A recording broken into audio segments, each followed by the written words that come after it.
Hello everybody and welcome back. Today we're going to talk about keeping our recipes together.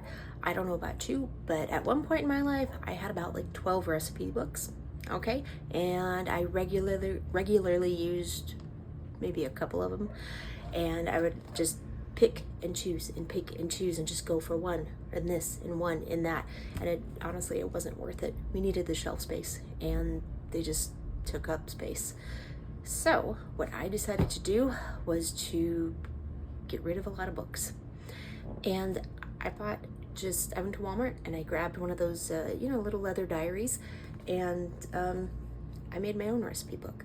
So let's just check this out, and I hope this helps you.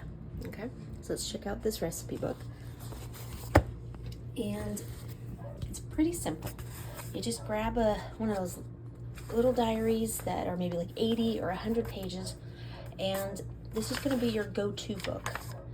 And the first thing that I did is I made a table of contents because I need to know where everything is, right? And then as you go through and you put recipes in here, you number them.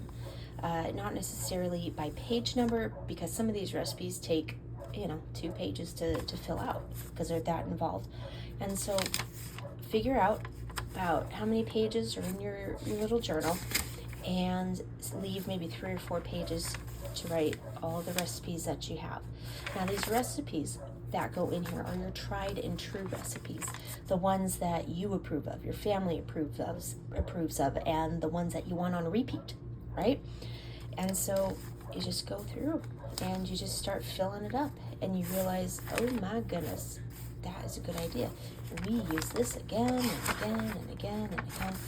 And even though you have all of these different types of recipes that you use, your family likes them. I got a lot of bacon recipes here. You're going to find that there are certain recipes that you constantly go back to. So it's like you hone it down even more. For example, for us, the bread recipe that I found on Pinterest.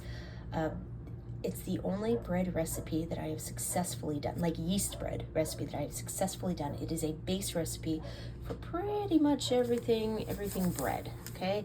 It can give me cinnamon rolls, it can give me dinner rolls, it can give me a bread loaf. Holy cow. So yes, it stays here.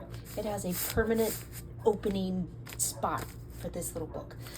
And the beautiful thing about making your own recipe book is that you can make notes however you want that makes sense to you. It's a beautiful thing. And then at the end, after the last recipe, you can just shove in recipes here where, I think I'm going to try these, and if they turn out to be winners, you just write them on down, and you just make sure to put the number so you can find it in the table of contents. Okay? So that is something that helped me. I dearly hope it helps you. Have a lovely day.